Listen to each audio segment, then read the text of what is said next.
I heard my collarbone snap before I felt it, a muffled, clean sound that cut straight through 200 people talking at once. The carpet in the Fairmont Grand Ballroom was burgundy and thick, and when my face came down against it, I could smell the faint industrial scent of whatever they used to clean it between events. I lay there and cataloged small things. The ivory hem of a woman's gown 3 feet away, the clink of champagne flutes being collected onto trays, a man's voice saying, "Oh," very softly, and then the particular silence of a room deciding collectively to look elsewhere. My husband was still at the microphone. I could hear him up on the platform stage, smoothing things over in that voice like warm maple syrup over everything rough. I apologize for the interruption, as I was saying. And the applause came back. That's the part I kept returning to, in the weeks after. The applause came back. It had started the way these things always start, with something small and symbolic that stood in for something enormous. Tonight was Hargrove Architecture's 10th anniversary gala, $400,000 in venue, catering, and a string quartet, most of which I had quietly coordinated over 3 months. I'd written the program notes. I'd approved the centerpieces. I'd personally flown to Seattle on a 6 a.m. Tuesday, flight to smooth over the rift, with the Meridian Group's director, after Brett had been condescending into at a site walkthrough, which saved the largest active contract on the firm's books. Brett announced our separation mid-event, during his remarks. He framed it, in the way that he framed everything, as something clean and mutual and already decided. He said something about evolving priorities and the next chapter. He said my name once, in a sentence about his gratitude for my support over the years, the same way you might thank a reliable vendor at the end of a contract. When I walked toward the stage, because someone needed to say something true in that room, Brett looked at the head of security and gave a small nod. The kind of nod a man gives when he has rehearsed it. The guard grabbed my arm above the elbow. I pulled back. I lost my footing on the platform steps. 3 steps, concrete under carpet, nothing to catch on the way down. I went shoulder first, then my ribs hit the edge of the second step, then my palm skidded across the ballroom floor. The collarbone was the sound. The ribs were the wave that came 2 seconds later, when I tried to breathe. I lay there and did not cry. I am telling you this not to establish that I am strong, because I don't know if that's the right word for it. I didn't cry because I had gone somewhere very quiet inside. The way you do when pain reaches a certain register, and your body simply stops performing distress for an audience that isn't watching anyway. The only person who came was Mabel. 63 years old, Hargrove's front desk receptionist for 12 years, the woman who kept a bowl of Werther's on the corner of her desk, and had remembered that I took my coffee with oat milk since the one time I'd mentioned it, 2 years ago. She pushed through the edge of the small crowd that had formed, knelt down on that burgundy carpet, and pressed her hand against my cheek. She was crying. She had no reason to cry for me except that she was a decent human being, and she'd watched what happened. "I'm calling 911, she said. "Don't," I told her. My voice came out steadier than I expected. "I'll manage." She called anyway. In the emergency room at Northwestern Memorial, the attending physician was methodical and tired in the way ER doctors are tired at 11:30 on a Thursday. He showed me the x-rays and pointed to 3 places. Fractured clavicle, right side, clean break. 3 cracked ribs, none displaced, nothing critical. You didn't rupture anything, which given the fall is more luck than physics. 4 to 6 weeks immobilized, full rest, no. Can I travel? He looked at me over the x-ray for a moment. Medically, no. Whether you'll physically board a plane, you're an adult. Thank you, I said. What do I need to sign? I was still in my velvet gown, deep green. The one Brett had said made my eyes look extraordinary. Back when he said things like that. When Brett's attorney walked in at 11:40 with a manila envelope, and the studied neutrality of a man who knows exactly what he's carrying, and has made a professional decision not to feel it. The divorce petition was 37 pages. The offer was $1.5 million cash and a 10-page non-disclosure agreement covering the events of the evening and anything related to Hargrove Architecture's internal operations. At the bottom, a handwritten note in Brett's handwriting, which was still as neat and deliberate as it had been the first time I'd seen it. "This is generous. Don't make this harder than it needs to be." I sat with that note for a long time. The fluorescent light hummed. The IV dripped steadily in my left arm. Down the corridor, a monitor alarmed softly for a moment and then stopped. 4 years. I had left New York at 29 with a name I decided to set down for a while, because I wanted something that was mine rather than my family's, a marriage, a life, a man who chose me without knowing what choosing me was worth. I had moved to Chicago. I had become Imogen Hargrove. I had built, with my own hands and my family's capital, and every contact I'd spent a decade accumulating, an architecture firm that Brett believed, with total sincerity, that he had built himself. The $1.5 million told me everything I needed to know about how completely I had succeeded in letting him believe that. I folded the note. I set it beside the water cup I hadn't touched. Then I reached into my purse and took out the phone I had not powered on in 4 years. Matte black, no brand markings, a SIM that routed through a server in a data center in Northern Virginia. One contact, no name, just a New York area code. It rang once. Miss Voss. Leonard's voice was low and immediate, the voice of a man who had been waiting for exactly this call for 4 years without ever once saying so. In the background, I heard a chair push back. Someone standing up. Are you all right? I will be. Is my father awake?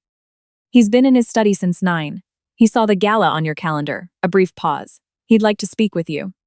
Tell him I'm coming home. I looked at the X-ray still on the light board across the room. Tell him I'm done. Yes, Miss Voss. His voice caught at the edges, just barely, the way people's voices catch when they've been holding something carefully for a very long time and are finally allowed to put it down. The citation will be ready when you are. I pulled out the IV, pressed a gauze pad to the crook of my elbow, and signed myself out against medical advice. In Chicago the next morning, Brett was eating breakfast in our Gold Coast townhouse with Tamsin, his junior associate, 27, who had apparently been a fixture in my marriage for the better part of 18 months, when his phone started ringing and did not stop. The first call was from his CFO.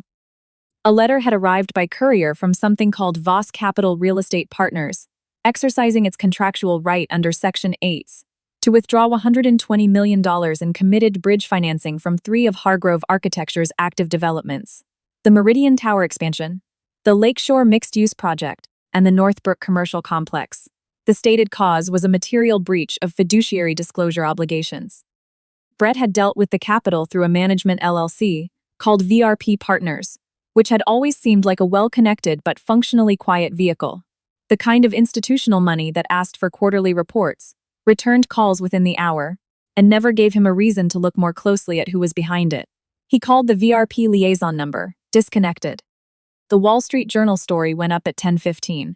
By 11, 2 institutional lenders had formally requested meetings. By noon, the Meridian Group's director, the one I had personally flown to Seattle to salvage, had sent an email to Brett's assistant asking for a status update on the current project leadership structure, which was the diplomatic version of "I am reconsidering everything." Brett called me 11 times between 9 and 2. I was 41,000 feet over Ohio, my arm in a soft sling, watching the cloud cover below me, thinking about the view from my father's study window, which faced east and caught the morning light, in a way that I had taken for granted my entire childhood, and had thought about more than I'd expected during 4 years in Chicago. My father met me in the lobby of the Voss Capitol building on Park Avenue the morning after I arrived. He was 71, silver-haired, wore a suit on a Saturday without thinking about it. He looked at my shoulder. I watched the muscles in his jaw work through something he decided not to say. He put one hand on my good shoulder briefly and let it go. "It's good to have you back," he said. "It's good to be back," I said, and I meant it with a cleanness I hadn't anticipated, like setting something heavy on a table and realizing only then how long you'd been carrying it. Brett flew to New York the following Thursday, having spent 5 days discovering, call by call, that the architecture of his professional world was held up by supports he hadn't noticed and could not now locate. He had also, on day 3, come home to find that Tamsin had removed the last of her things from the townhouse while he was in an emergency meeting with his attorneys. She left a text. "I think it's better if we take some space. I'm sure you understand." He did not respond. There was nothing to say to that. He arrived at the Voss Capitol building on Park Avenue, having managed, through a junior contact, to arrange a meeting with what he'd been told was the managing director of the firm's real estate investment arm. He was shown to the 42nd floor by an assistant who said nothing in the elevator. I was sitting at the head of the boardroom table when they opened the door. He stood in the doorway. The room was north-facing, and on a clear October morning, the view from that height goes straight across Midtown and doesn't stop. I watched him try to reconcile what he was seeing, and I watched him fail. "Imogen," he said. "Imogen Voss," I said. "Sit down." He didn't, at first. He stood there and told me I didn't understand the damage I was doing, that I was being vindictive, that she had manipulated him, that he'd made a mistake, that if I would just... Brett. He stopped. Voss Capital Real Estate Partners manages $4.3 billion in assets. The capital commitment that kept Hargrove Architecture solvent, including the $70 million line that let you take on the Meridian project in the first place, ran through a blind trust called VRP Partners. That entity is a wholly owned Voss Capital vehicle. It is 100% mine. I let that sit for a moment. I built your firm. The funding was one part of it. The color left his face completely, not slowly, all at once, the way ice cracks. He sat down. For the next 20 minutes, I walked him through the documentation Leonard had prepared, capital transfer records going back 4 years, client introduction histories, with my consulting identity attached to 9 of his 15 largest active relationships, the original operating agreements. When I finished, I closed the folder. Your attorney offered me $1.5 million to disappear, I said. That is approximately 1% of the value I brought to that firm. That number told me everything I needed to know. I stood up. Leonard will be in touch about the divorce. I'm not interested in the NDA. The Hargrove assets will move through bankruptcy proceedings over the next 60 days. I'd suggest finding a good accountant. The IRS tends to scrutinize firms in dissolution carefully. I walked to the door. Imogen. His voice, stripped of everything he'd used it for over 4 years, was barely recognizable. What do you want from me? I already have what I want, I said. I need you to understand that. What I hadn't planned for was Garrison Webb. Garrison ran the most feared activist fund on Wall Street, a precise clinical operation that could take a position in a company on a Tuesday and have the board restructured by Friday. He and Brett had crossed paths at an industry conference the previous spring, and when Brett's world began collapsing, he'd reached out to Garrison with the idea that Garrison's media relationships might help reframe the Voss Capital withdrawal as an overreach. A story about a bitter soon-to-be ex-wife misusing institutional resources. Garrison had, initially, agreed to make some calls. He didn't know that Imogen Hargrove and Imogen Voss were the same person. His due diligence team found it in less than 24 hours. He called me on a Tuesday afternoon, and I met him for lunch at a restaurant in the East 50s that same day. He was already at the table when I arrived, compact, precise, completely still in the way that very powerful people sometimes are, as if they've never needed to take up more space than they actually occupy. He stood the moment I came through the door. He waited until I was seated. Then, before I said a word, Miss Voss, I owe you an apology and whatever you need. He told me he'd stopped every call he'd put in motion the moment he understood who I was. He told me this without negotiating the terms or softening the edges. My family had quietly intervened in an SEC inquiry that would have ended his career 6 years ago. And Garrison Webb was, whatever else he was, a man who understood the weight of that kind of debt. I thanked him. Then I told him I needed a single conversation with the commercial real estate management company that held the lease on Hargrove Architecture's Chicago office space. He picked up his phone, stepped away from the table, and came back in under 4 minutes.